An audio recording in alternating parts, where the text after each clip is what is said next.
I'm in Japan.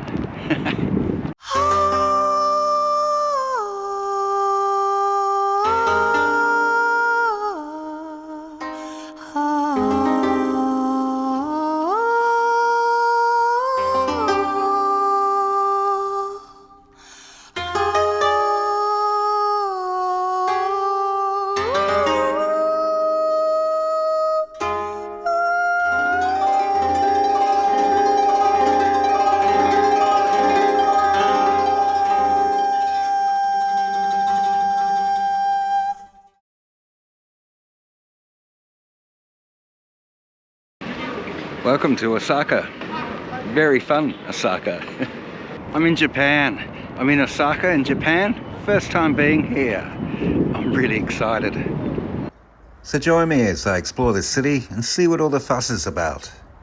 And yeah, we're going to explore some of the lesser known parts of Osaka, but let's start with probably its #1 tourist attraction, Osaka Castle.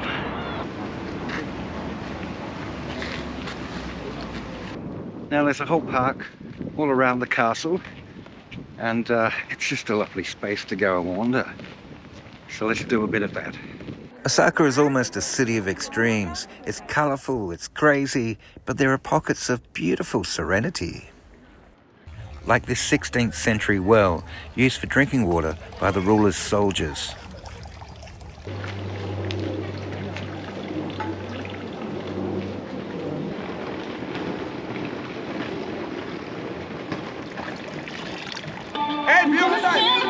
Gonna drown out. This is brave. This is who I'm meant to be. This is me.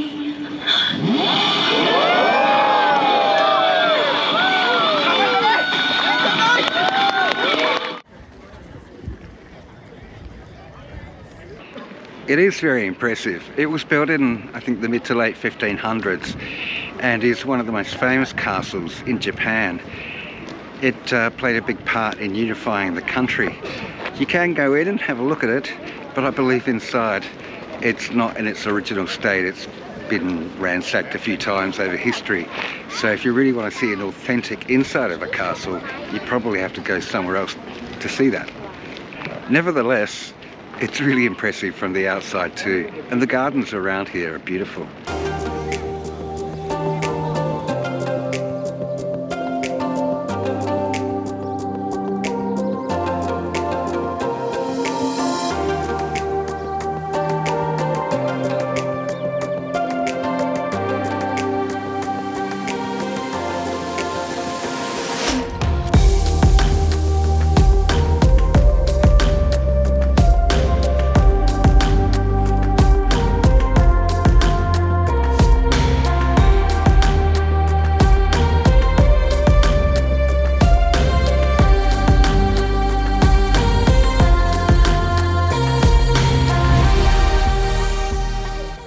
In the 1500s, the castle was a symbol of the strength of feudal Lord Toyotomi, but in 1614, armies of the Tokugawa shogunate laid siege to the castle and overthrew Toyotomi. Osaka is Japan's second largest city after Tokyo. It's known as the food kitchen of Japan, well known for its street food. We're going to explore some of that in today's video. Osaka is home to about 2.7 million people, and it's best known for its fun, food, and nightlife. We're going to explore some of that soon, but first I need to eat. Well, it's morning and I haven't quite checked into my hotel yet. I can't do that until this afternoon, and I'm starving. So went to Family Mart, got myself hot coffee, an egg sandwich, and of course some Japanese sushi. Okay, I think this is a cafe latte in a plastic bottle.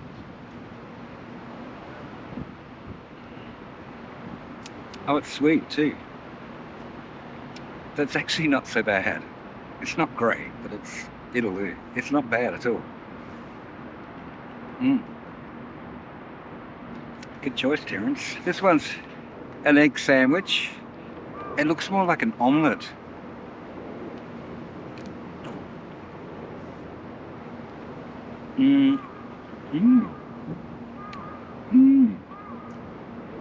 That's pretty good.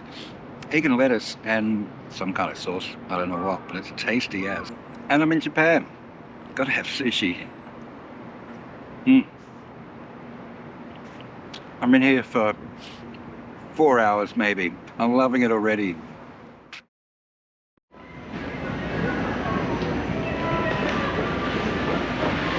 Now most tourists know about Dosaburi, but this is Ura Tenma Tenjin, and it's much more interesting. Lots of little alleyways filled with bars and cafes and restaurants, and there's a real vibe happening here.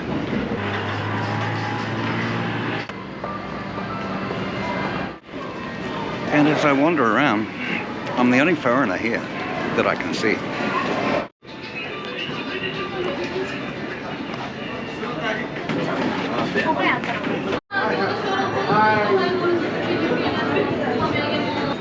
I believe it's an area where a lot of businessmen come after work and eat and drink, but there's a lot of young people here too.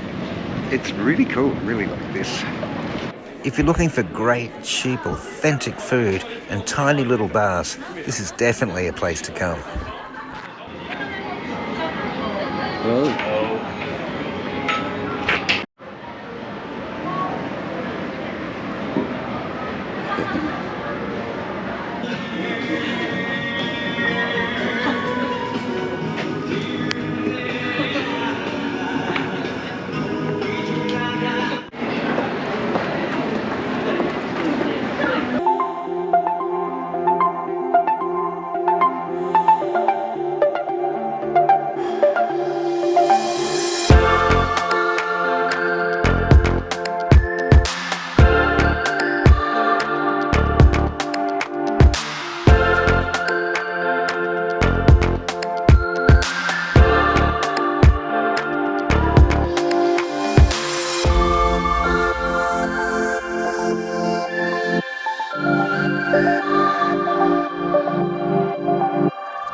Food-wise, really spoiled for choice here. I'm just going to wander around and my instincts will tell me what I really want. I'll know it when I see it. And I can't see anything in English, so I'm just going to have to take my chances. That's part of the fun. In the end, I settled for a konomiyaki, a type of Japanese savory pancake.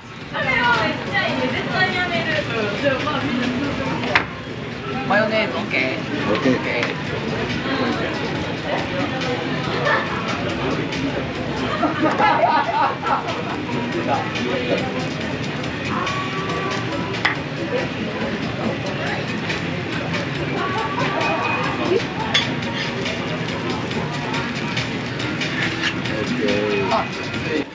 Okay, that looks sensational. No, wait, fish maybe. I really sometimes just got no idea what you're gonna eat, so just try it. It looks like some kind of pancake.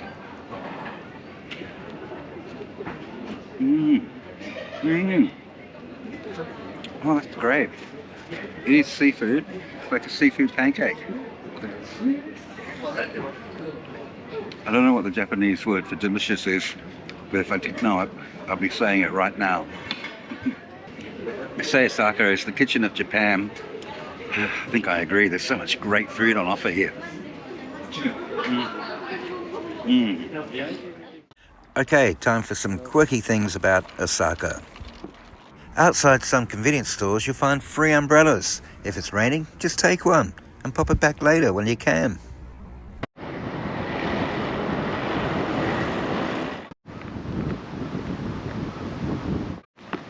It's an old radio tower. In the 1930s, when radio first came here to Japan, most households didn't have one. So they put up public towers and people could gather and listen to the news or the music or whatever they listened to in those days. One thing I've noticed already with Japan, they rarely have rubbish bins out in the street. But The place is spotless. It's really neat and tidy because everybody takes responsibility for their own rubbish. Put it in your bag, take it home, back to your hotel, and then dispose of it. A large part of central Osaka is a no smoking area. If you need a smoke, you have to go to a designated smoking area that's outside. Vending machines are everywhere. I mean, everywhere. You can even get hot coffee at a vending machine. The blue ones are cold, they're cold drinks, and the red ones are hot drinks. Got my morning shot.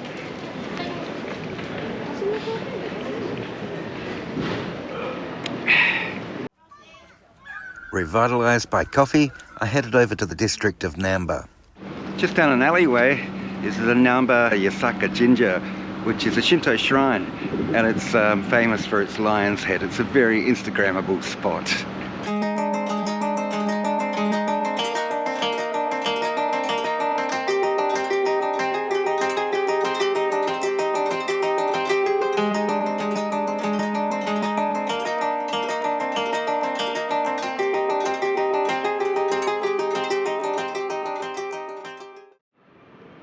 Namba is a really popular eating and shopping district nearby the tourist hub of Dotonbori. And you can tell the really popular places because they've got a lineup, even though it's about 10 in the morning.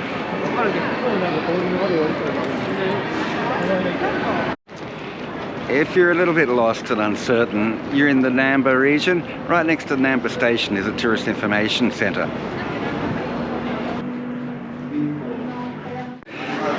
And they have free maps and plenty of information. Really lovely English-speaking, helpful people. With free maps, free Wi-Fi, they'll get you to where you need to go. And a short walk takes us to the crazy that is Dotonbori. This is a really busy shopping area, and the signage is competing for your attention.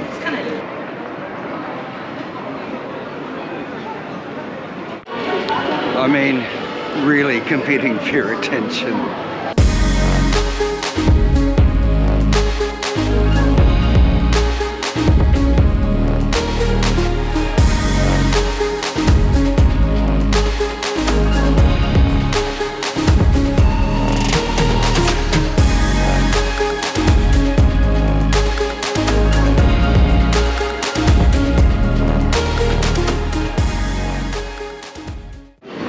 This street is crazy.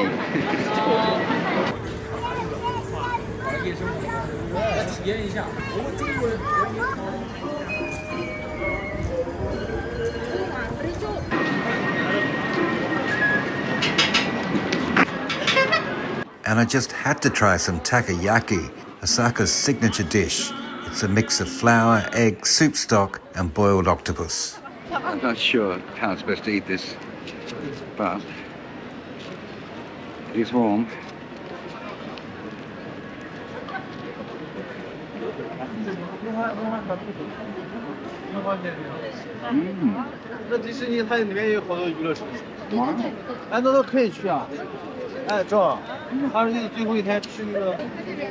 It's little baby octopus. I thought it would be really chewy. It's actually almost melts in your mouth. It's actually delicious.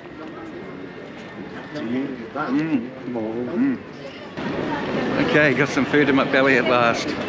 Let's keep exploring.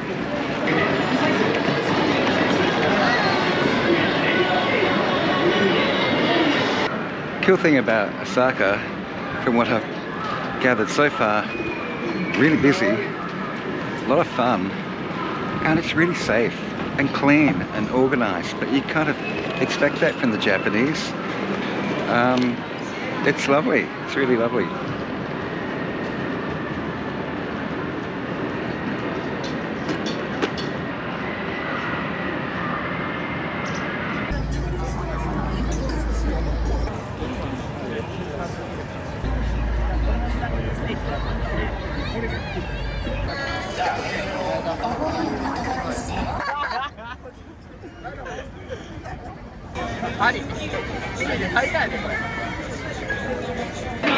God, I love Japan. It is wild.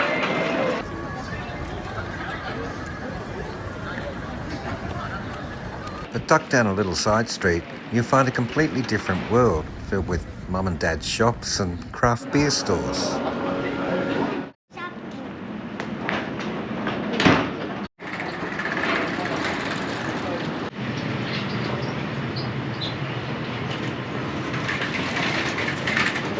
And amidst all that madness, just wander down a little lane and there's a lovely little peaceful shrine. It's really peaceful here.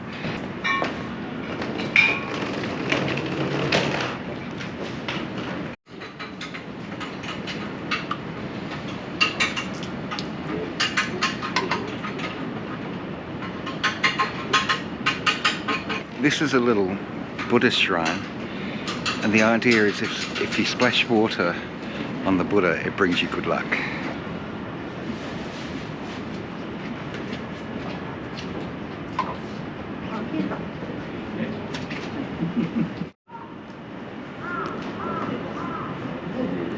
And I had the good fortune to find this cool little retro cafe.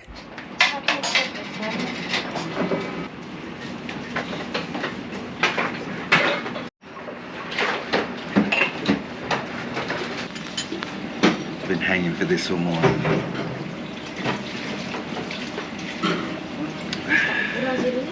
It's a good coffee, excellent coffee.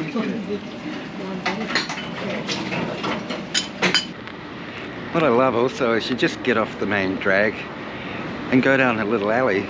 Beautiful little coffee shop, really lovely people and great coffee, and all these cool little restaurants.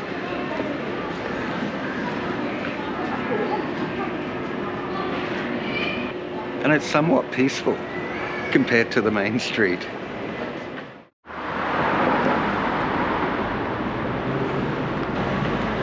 Taking the trains in Osaka at first seems a little overwhelming, but it's actually a really good system. There's so much rail network here, and it's pretty simple. It's all color coded. And if you load up a Suica card on your Apple Wallet, then it's easy. Just make sure you download Google Maps. It's a lifesaver.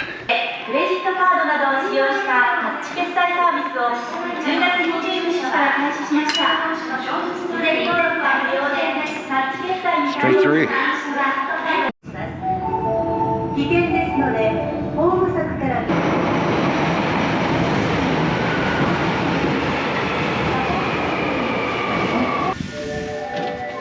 南乗り柱。 And if you can't remember the name of the station, it's okay, because not only is it color-coded, but they have letters and numbers like K12, K13, K14. Remember that, you know when to get off.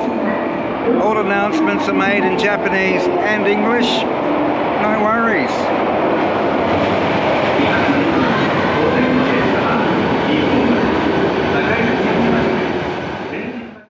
And use Google Maps. It'll tell you what entrance to get into the station, what platform to be on, when the train's coming, and where to get off. The network of trains will get you pretty much anywhere, and they're really efficient. They're always on time.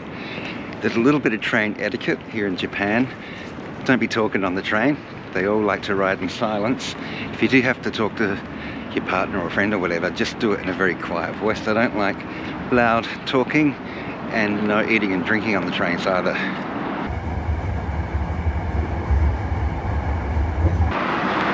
It's all part of the Japanese culture of just being considerate of others. Or as we say in Australia, don't be a dick.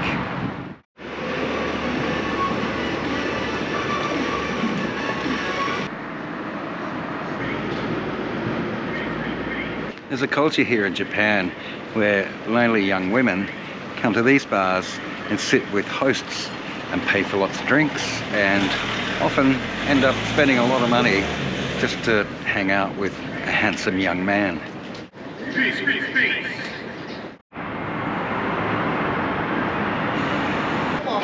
If you're not sure what to order, a lot of restaurants will have plastic versions of their food sitting out front, so you can just point. They're very realistic.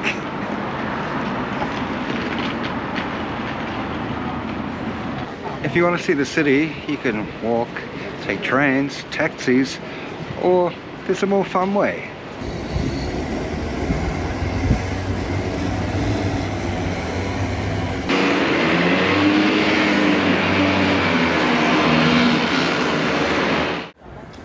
And finally, I wandered over to the Shinsakai area to take in some more of the crazy street energy. This is Sutenkaku Tower, which is an absolute landmark of Osaka. Its name literally means tall building leading to the heavens. It was originally built in 1912 to resemble the Eiffel Tower in France. It burnt down in the 1940s and was resurrected in the 1950s. Doesn't look like the Eiffel Tower anymore. There is an observation deck on top if you want to go up and have a view of Osaka. I don't like heights, so I won't be doing that. Yep, you can dive off there, do a bungee jump, or walk out in a harness and risk yourself. I don't know why people do things like that. This is an area that attracts local tourists as well as foreigners. Lots of little bars, restaurants, shops to party with your money. It's an interesting little part of town. It actually doesn't have too many foreign tourists here. I see many more Japanese than foreigners.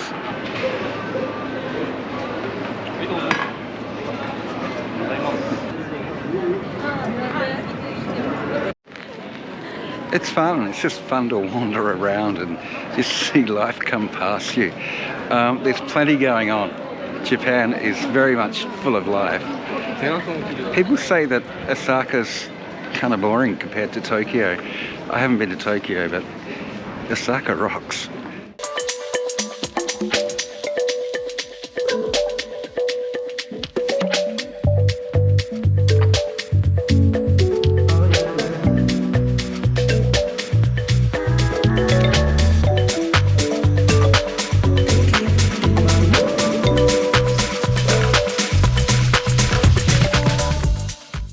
I've had a great time exploring parts of Osaka.